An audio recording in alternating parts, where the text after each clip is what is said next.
today we will continue to discuss our A to D converters, because we have discussed so far about dual slope A to D, then successive approximation A to D converter, and then flash ADC. In flash ADC we also discussed about pipeline architecture. Now we discuss the other A to D converter, that is sigma delta A to D converter. So, sigma delta A to ADC, because in the other converters, that is in dual slope, we had the dual slope noise rejection is good, but very slow. Noise rejection is the advantage, but slow. In the case of successive approximation ADC, it is a question of around 2 microsecond per bit conversion or 1 microsecond per bit conversion level of time, but then it needs sample and hold and so on. But to get 8 bit 16 bit accuracy is 16 bit accuracy is possible, but then going for 24 bit again it takes longer time, and then we had also make for example 24 bit converter means 24 bit accurate DTA converter need to be made, and that is not easy. So, successive approximation, if we take getting 24 bit accuracy, 24 bit converter is difficult, because we need 24 bit accuracy, difficult because we need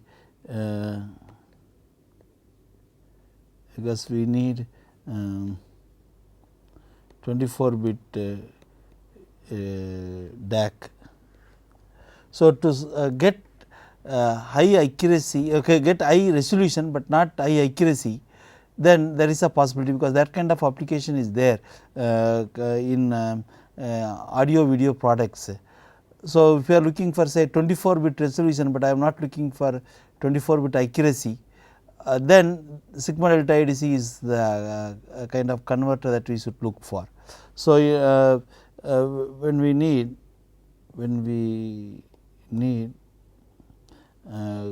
say 24 bit or 32 bit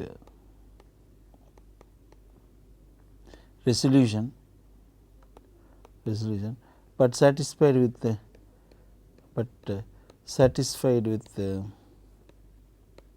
16 bit accuracy, then we can look for sigma delta ADC. So, let us see how the sigma delta ADC works. So, sigma delta ADC. Now, in this converters, what is done is that you have the input voltage, Now, in the input voltage I will actually give, for example, to a summing amplifier, the difference between these two voltages are coming out here, and this I will connect to an integrator. This integrator output is actually I put here ADC, probably a 16 bit ADC. Then this 16 bit is converted to a DAC, say 16 bit DAC. So, you have this, it has its own reference, and then this output of the DAC, which is analog output, is actually given to this, and this DAC output is actually processed further. This is ADC output, sorry, ADC output.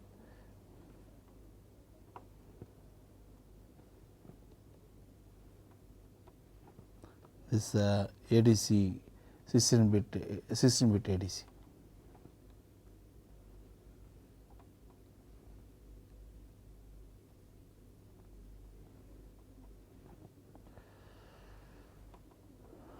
Now, if you see how the circuit works, see initially what is happening is that when the voltage is say if you have some voltage, then if this is for example 0, then the entire voltage appears as it is. Suppose we have a V, input voltage V, then the indicator actually slowly charges up to minus, and of course it can be converted into plus having a inverter here. For example, I can have a inverting stage here and convert into plus. So, as the voltage is applied here, the input voltage will be continuously rising with the time. So, if I look at the output of that, it will be continuously rising with the time. Now, the 16-bit ADC converts this into a digital value and gives it back to this analog input. So, to the DAC. So, essentially what is happening is that whatever voltage is there at the output of the ADC, that it will return back at this point. So, this you will get back the original voltage, get back the original voltage at this point. We call this as V0, original V0. Now, this V0 is actually again subtracted, and then you get the difference between these two. So, you get V is the input voltage, V minus V naught is what it is coming here. Now, the crux of the issue is like this. Suppose if I am working with 1 volt input voltage, assume that 1 volt is a full scale voltage, assuming ADC and DAC reference is 1 volt. That means there are 1 volt, that means the full scale value of ADC and DAC are 1 volt. Now, if the input voltage is exactly 0.5, for example, if the input is exactly 0.5, assume that V input is exactly 0.5 volt. That means, if I look at the ADC output, then if V0 is also equal to 0.5 at some time,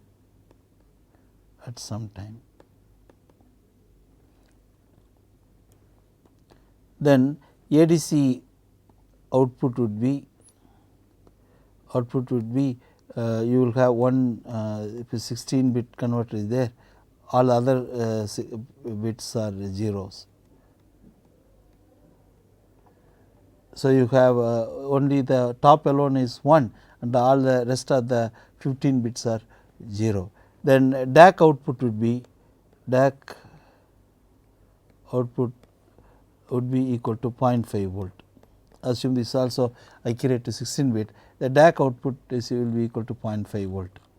So, you are given 0.5 volt at this point, and you got back 0.5 volt here, and the input also 0.5, and this is 0.5. So, this V naught, this is we call Vx, that is equal to 0. Since Vx is 0, then the input voltage, the input to the integrator is 0. So, integrator will not change state. So, this makes adder output to 0, adder output equal to 0. So, integrator will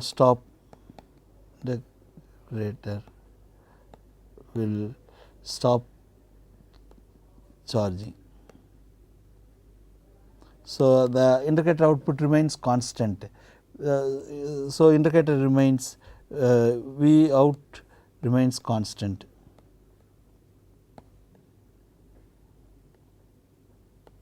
and ADC and DAC, everything DTC and everything DAC are also give fixed output, fixed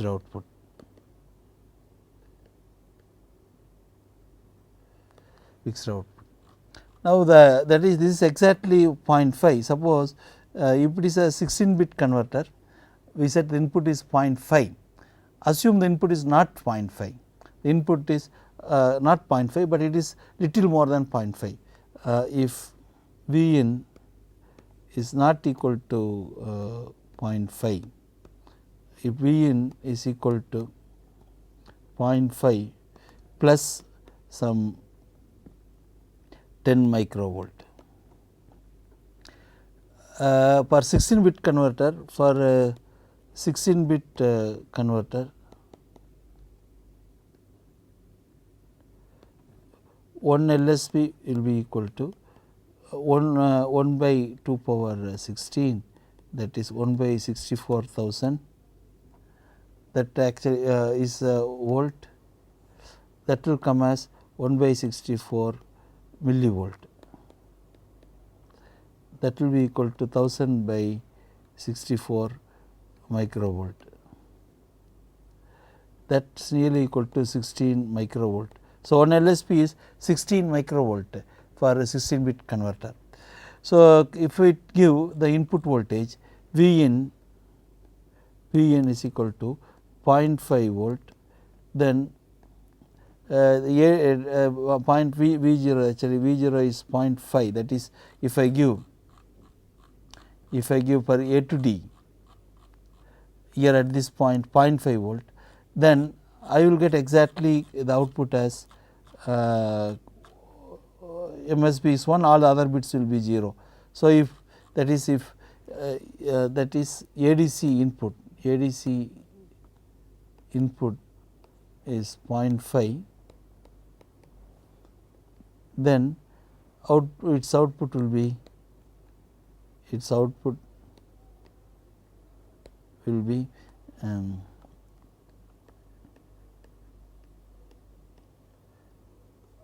same, all the other 15 bits are 0. Same thing happens if V0 is equal to 0.5 plus 10 microvolt, then ADC will be again, it will be all the other 15 bits will be 0. But same, the DAC also will give only 0.5 volt. But now the problem is that if the summing amplifier, because you have only 0.5 volt at the input, if you look at the figure again, that we had the input voltage, we are summing it here, that plus minus summing it, and that is given to the integrator. The integrator output is given to A to D.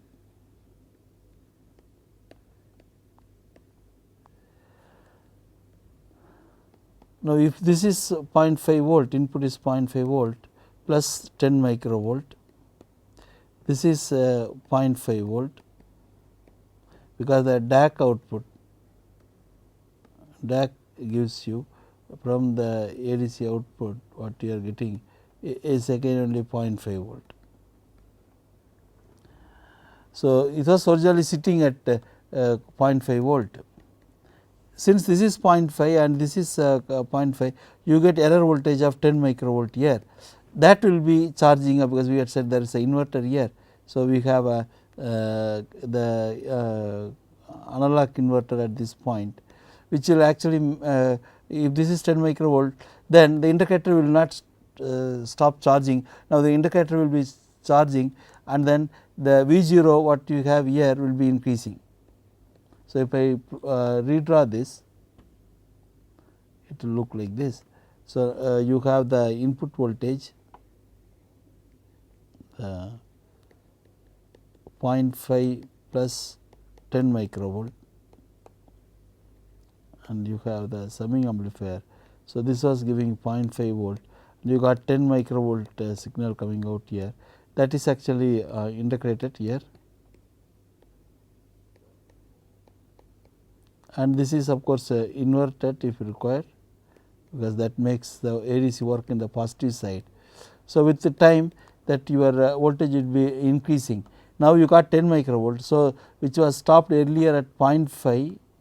So, 16 bit ADC the input to this, and then the DAC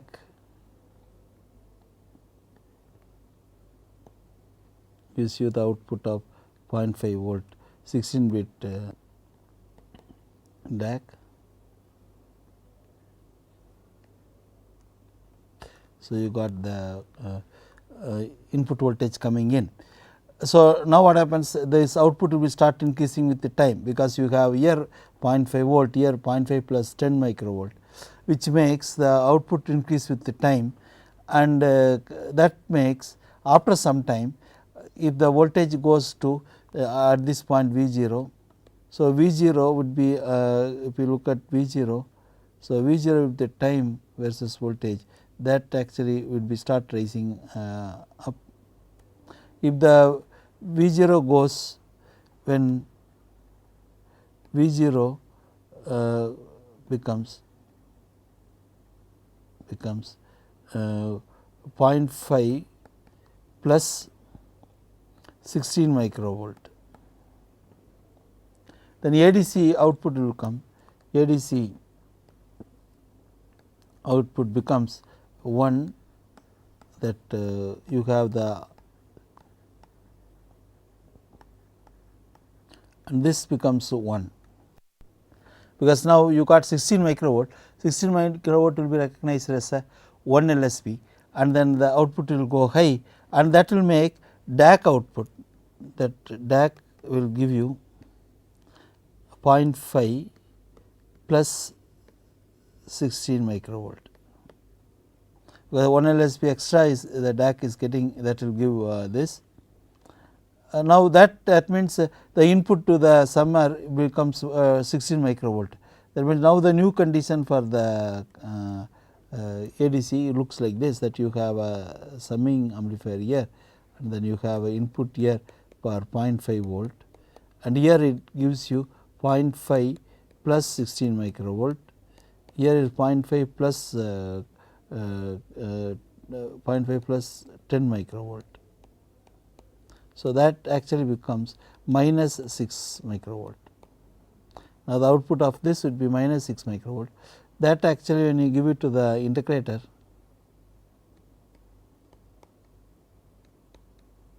and then the inverter here,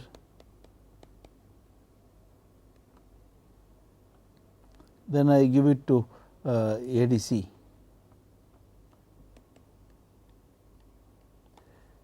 ADC, and that is given to the DAC here.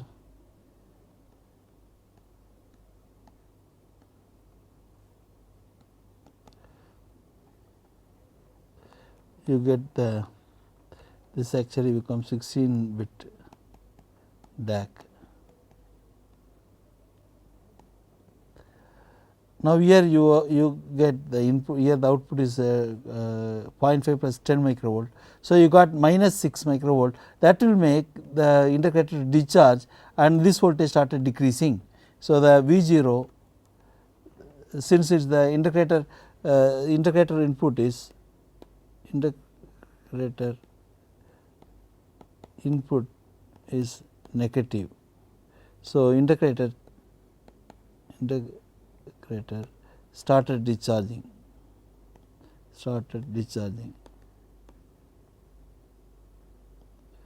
So, V 0 started decreasing.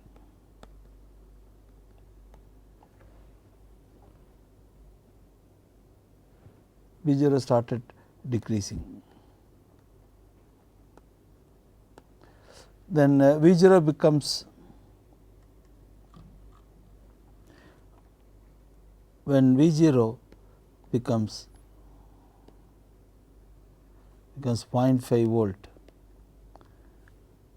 then again ADC becomes 1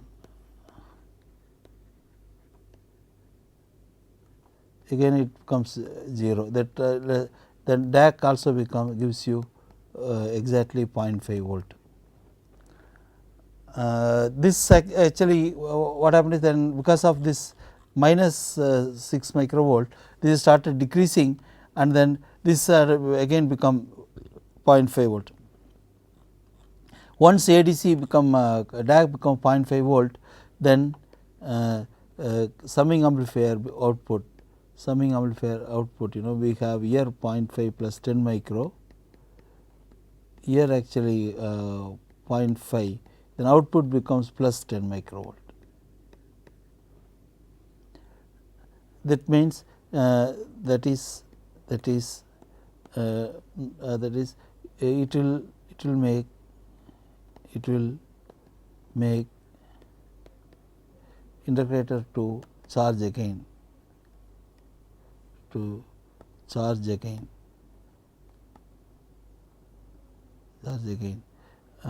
so V0 also will increase,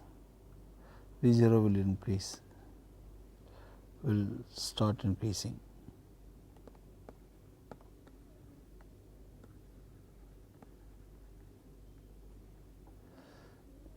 V0 will start increasing. That is, it will make integrator to charge again. So, V0 will start increasing. So, this will make again ADC output as output will come as again the last one LSP will change to 1, and DAC again will give you 0.5 plus 16 microvolt. So, if you look like this, this 1 bit of ADC will be continuously changing 1 and 0, that is ADC output. If you look at in time, that you will get continuously changing the last 1 bit. The next time it becomes 0 0 0, then 0 0 1, and so on, it will be keep changing it. Now, if I am seeing the output in time domain, ADC output in time domain, what is the ADC output in time domain?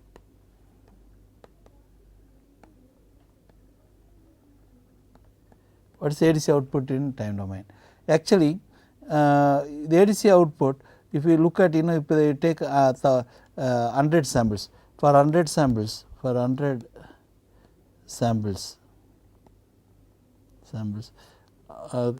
many LSBs will be 1, and how many LSBs will be 0. This is the question that is asked, because how many will be 1 out of 100, how many will be 1, how many will be 100. For example, if the input is 0.5 volt, then all 100 LSBs will be 0.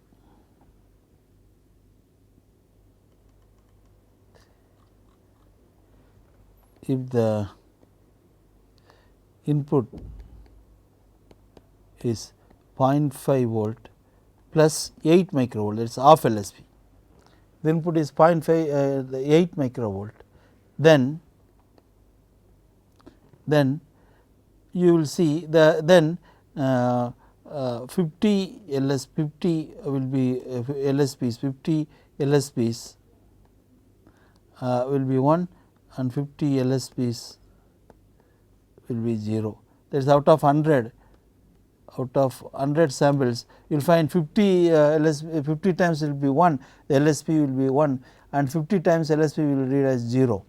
So, this is because we are given input as 8 microvolt. So, when the input is 8 microvolt, then if you look at the summing amplifier and the integrator, that it looks like this, because we have an input here. So we have input here 0.5 plus 8 microvolt. Here actually the input is given, which is coming, if it is a 0.5 volt, then output is actually plus 8 microvolt.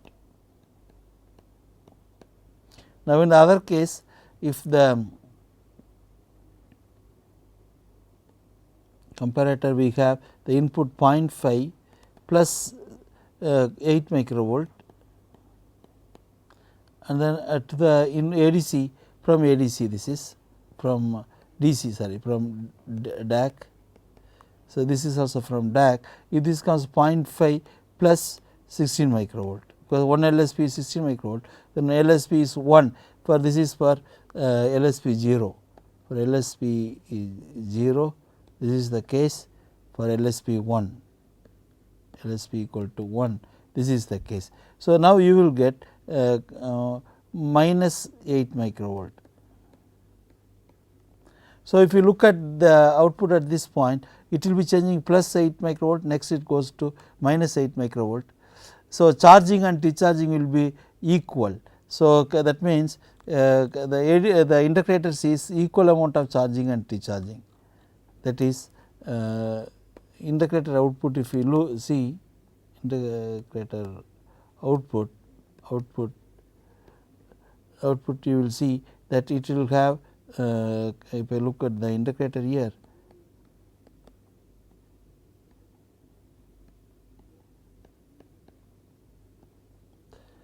this is V input. So you get plus 8 microvolt of the time and minus 8 microvolt of the time. So you will have basically a square wave equal going plus 8 minus 8, plus 8 microvolt, and this is going minus 8 microvolt. That will make the integrator output look sitting at some point going up and down. The charging equal time going up, and again it will discharge back to the actual value. So it will have equal time going up and down, because when it is plus, if I look at the inverter output, that is we have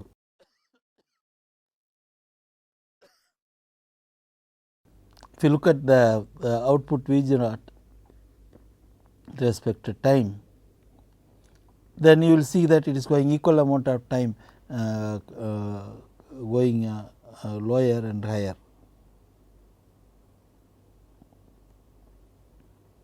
So this will be 1 LSP up, LSP is equal to 1, this will correspond to LSP is equal to 0. So if you since the slopes are equal, so you will get, when you digitize, you will get equal number of time, 100 times. If I sample the ADC output, if the ADC is this integrator output is given to ATD converter, so you have a ADC and this is given to the input. So if I look at the ADC output, I will get whatever may be the sample, half the time it will be high and half the time it will be low. That is, if I look at LSP, so LSP out of 100 times, 50 times will be higher and 50 times will be lower. But if for example the input is not 8 microvolt, that is, if I take the summing amplifier, if the input is 0.5 volt plus 1 microvolt, then the input to this will be 0.5 volt, then at that time I will get here 1 microvolt, plus 1 microvolt. Whereas if I take the other option, we have the other option that we have 0.5 plus 1 microvolt here, and then when LSP is on, I will get 0.5 plus 16 microvolt when LSP is 1, for LSP is equal to 1, for LSP is equal to 0.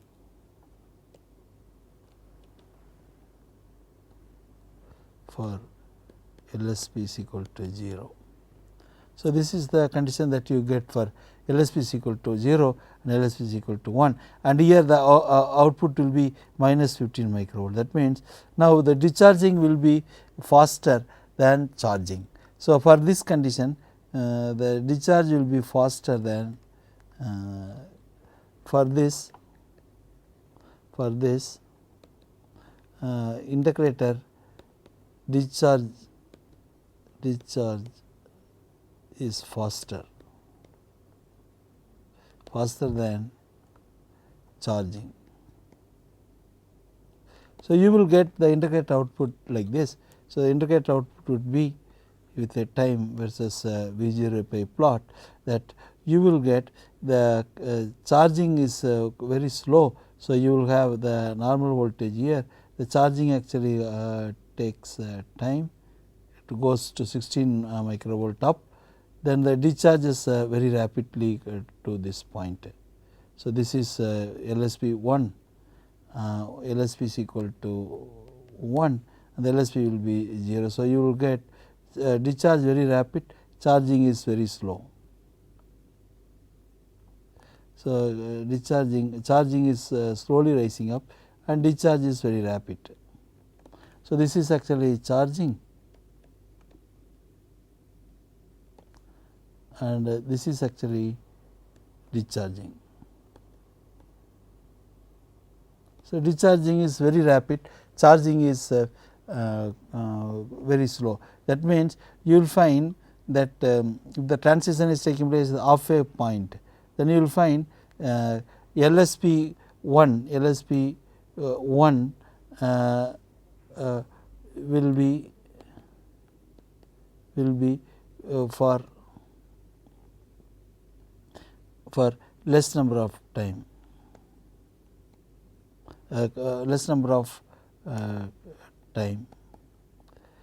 and LSP 0 will be obtained for more number of times.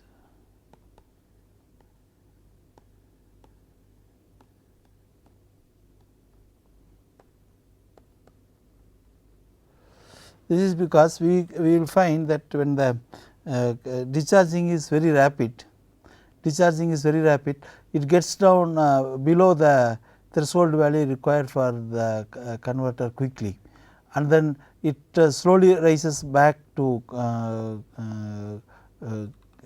volt slowly. So, you will find LSP equal to 1 is for only very less amount of time, and then LSP is equal to 0 will be there for more amount of time. Now, that means, if the input voltage is here it is for just 1 microvolt, whereas if I take the input voltage equal to 0.5 plus 15 microvolt for V in is equal to 0.5 plus 15 microvolt, then the condition would be that you will have 0.5 volt plus 15 microvolt, and the input coming here, if it is 0, then you will have 15 microvolt plus 8 microvolt. Now, in the other case, if the is for LSP 0, so this will be 0.5 volt. This for LSP is equal to 0 and LSP is equal to 1. So, you will get here the same 0.5 volt plus 15 microvolt, and you get 0.5 volt plus 16 microvolt, and minus will be minus 1 microvolt. So, now the integrator will be there, integrator will reach quickly, the charging will be very fast, discharging will be slow. Now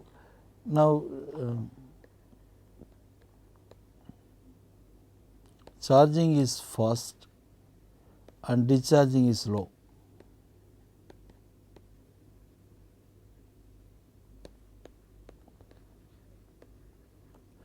And discharging is slow.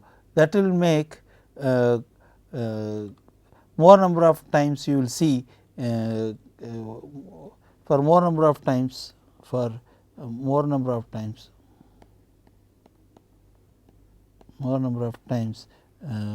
LSB is 1 and less number of times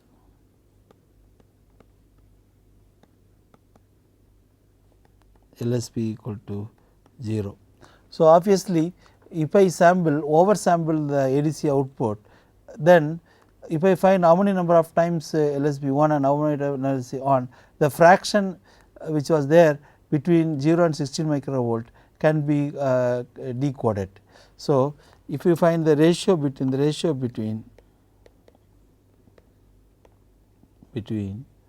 LSB is equal to 1 and ratio between LSB equal to 1 and LSB is equal to 0, LSB equal to 0 is same as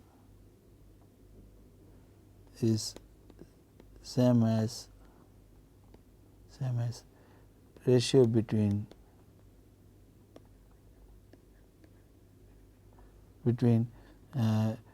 V input and 16 microvolt, V input and 16 microvolt. That is the fraction ratio, the same as ratio between fractional V in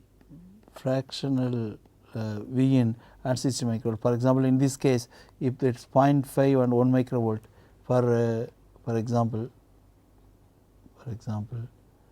for V in is equal to 0.5 plus 1 microvolt, then the fraction is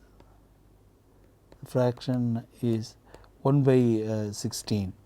For V input is equal to 0.5 plus 5 microvolt, the fraction is 5 by 16. So, the ratio between ones and zeros, LSB's ones and zeros will also be the same fraction ratio, which will be the ADC LSB 1 and LSB equal to 1 and LSB is equal to 0 ratio also would be will be same as 1 by 16 and 5 by 16. So, by oversampling, that means if I take 100 samples and find out what is the average between these two, that will tell me the average of the input, that will give me the same the input signal ratio. That is, all that I do is I oversample the ADC. So, you oversample the ADC, sample the ADC and find out n and n plus 1, find out n and n plus 1 at the output.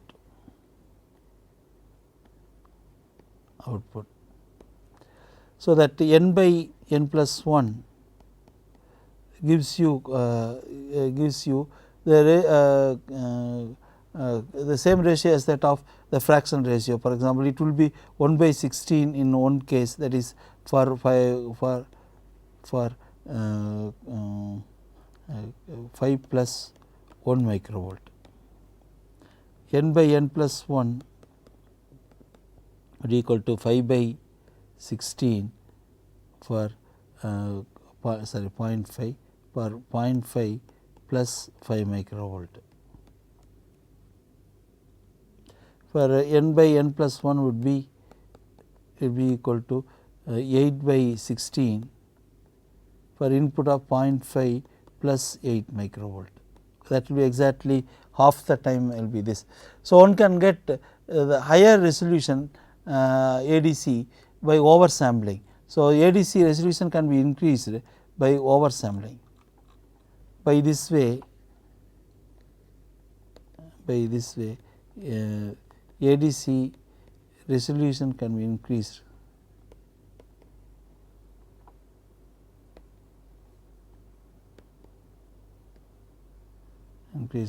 by oversampling. So, the oversampling and decimation and averaging, all that is done by normally DSP. So, using DSP oversampling and the calculations are carried out. Oversampling and the required calculations are carried out. The required calculations are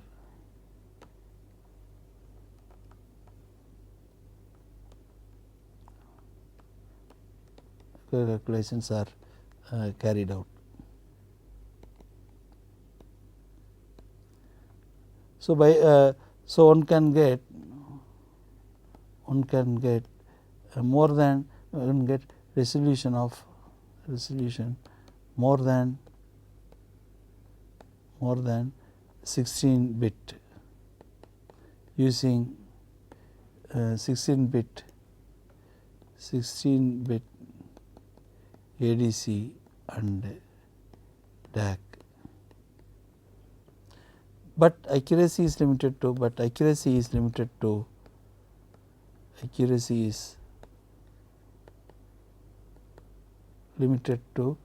16 bit only. So, this kind of ADCs can be used in signal processing, for example, audio video processors, where accuracy is not a prime concern, the resolution is all that matters. In that applications, higher bit resolution can be easily obtained using sigma delta ADC. So, this is how the sigma delta ADC works. There are different types of sigma delta ADCs are there, which I am not discussing here. Like there are dual integrated signal slope ADCs are there, dual integrator sigma delta ADCs are there, which we will not discuss at this point, but the principle remains same. So, we had seen in this course from the beginning how the transistors are working and how the operational amplifiers are working, how can use the operational amplifier for signal conditioning and then error budgeting and so on, for various things we have discussed. Now, let us list what are things we have discussed in this course, and then we complete the course with this. So, if you look at the look back what we have discussed so far, then the following items will emerge. So, we have started our discussion with transistor applications. Here we have discussed about how to use a transistor as a switch, how to use, we have given an example, and then so on, how to use a switch, then transistor as a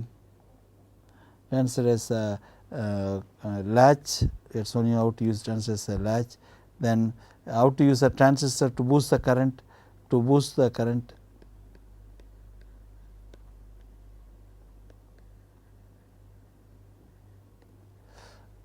and then the transistor for increase the basically to increase the power. So, in this we have discussed these applications in transistor, and then we have also shown you transistor as a switch in two types, that is transistor as a switch keeping the beta more than 1 and then beta less than 1. So, in the transistor switch we are seeing two different items, for beta greater than 1 and then beta less than 1, that is in this case it is base corrector is reverse biased, in this case base corrector is forward biased. So, this is one application we are discussing in the beginning, and here we are also shown an example how to use transistor to get a voltage regulator. So, one can also recollect that if you want to make a voltage regulator using a transistor, we had shown you one circuit like this, that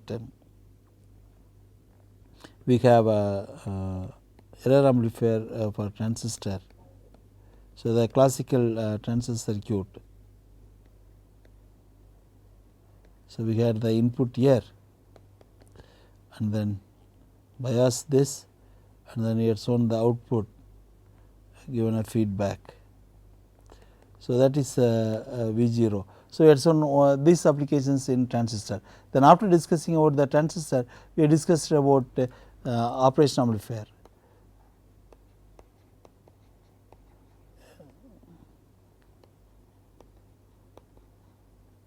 We also shown how the operation amplifiers had evolved from transistor. The operation amplifier basically had come mainly to remove the problem that encountered in the transistor amplifiers, because initially when the transistor amplifiers were used, this is the kind of circuit they were using for amplify the signal, and you have AC signal were amplified using this. So, you have a plus voltage and then amplified output was appearing here. Nevertheless, when they want to amplify a DC voltage, then they had encountered a problem because the drift was very high, because the base emitter voltage drift was there. So, VBE drift created problem for DC amplification.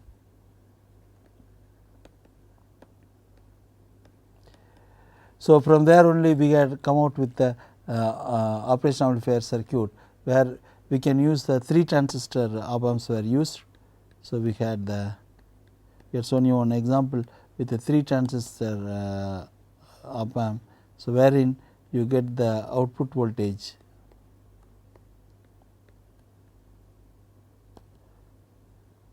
So, we have the input here, V input, that become V output, but this output voltage is drift free. This V0 is not drifting due to temperature. This was one of the main achievement, and that is how the operation amplifier was born. So, this is basically a mini operation amplifier, and I will explain to you this. From there the operation amplifier had come in, and then we had discussed about how to use the operation amplifier, and then how to use them for the various circuit applications we had discussed. So, in that we had shown you that the operation amplifier can be used for various purpose, like we had shown you from a simple amplifier like this to how to use this amplifier in a different configurations. So, one of the applications that we had shown in this was that how to make a voltage regulator using op amp. Then we also discussed about constant current sources, how to make with op amp. In this condition, we have also shown you 4 to 20 milliampere current transmitters, current transmitters were discussed. Then we also shown you different types of 420 current transmitters. We also discussed during the process about the transformer, how the transformer works and how to use the transformer for the voltage regulator and so on. Then we also discussed about how to make LVDT, for example, LVDT signal conditioning,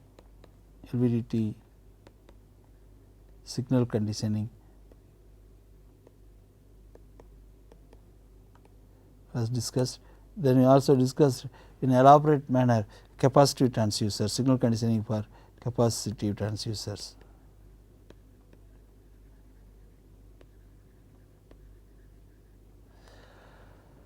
So, in this process we also discussed about ratio transformer bridge applications.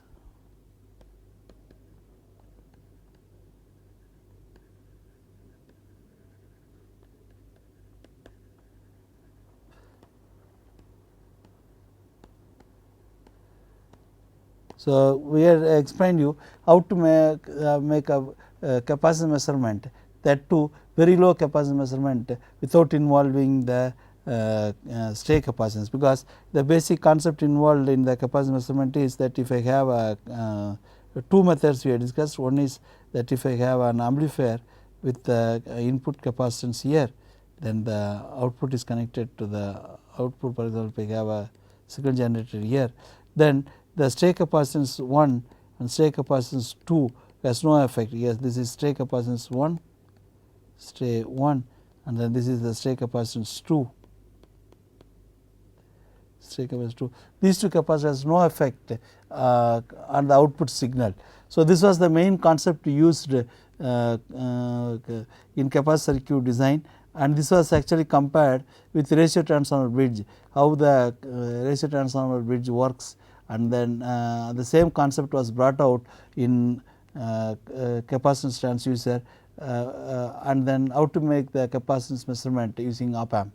So, this was elaborately discussed in this lecture. Then we also discussed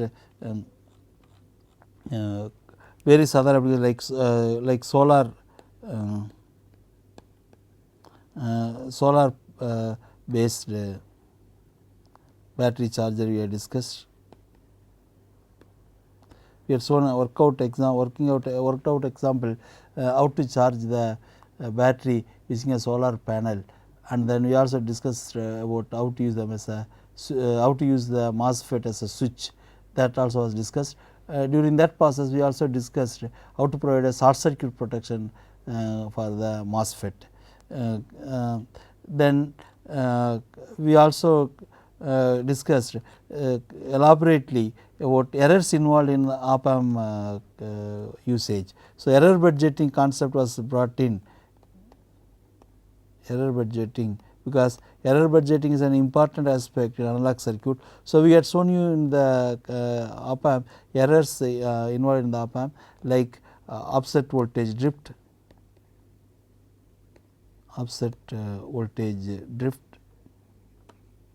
then input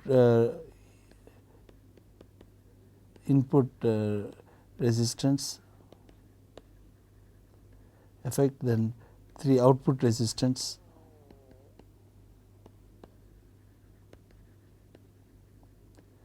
then we also explain bias current errors,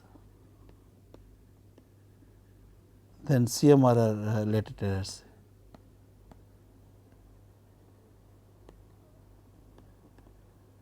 So, these errors are discussed in detail, and I had shown you how to make error budget. So, making error budget is an important task for analog circuit designer, making an error budget for the circuit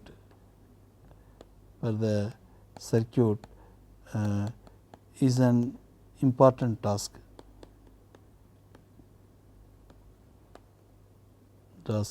for the analog circuit designer.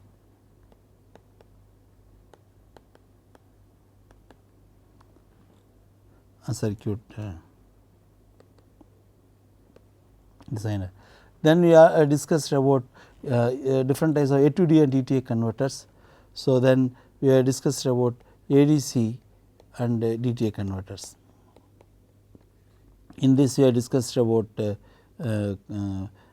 dual slope A2D converter, dual slope ADC with dual slope ADC with processor also we have discussed, ADC with microcontroller. Then errors involved in this also discussed, errors involved in this converters, also discussed. We also then we are discussed about other 3 converters, that is successive approximation A2D converter, then flash ADC, and then we also discussed sigma delta ADC today. So, if you see this one, we have started our journey long back, and then we have come in this 40 lectures, various items we have discussed. Particularly we concentrate more on the error budgeting and then the circuit design skill. So, as an analog circuit designer, we have to acquire the minimum, the 3 skills, major skills that one have to acquire would be that one is error budgeting.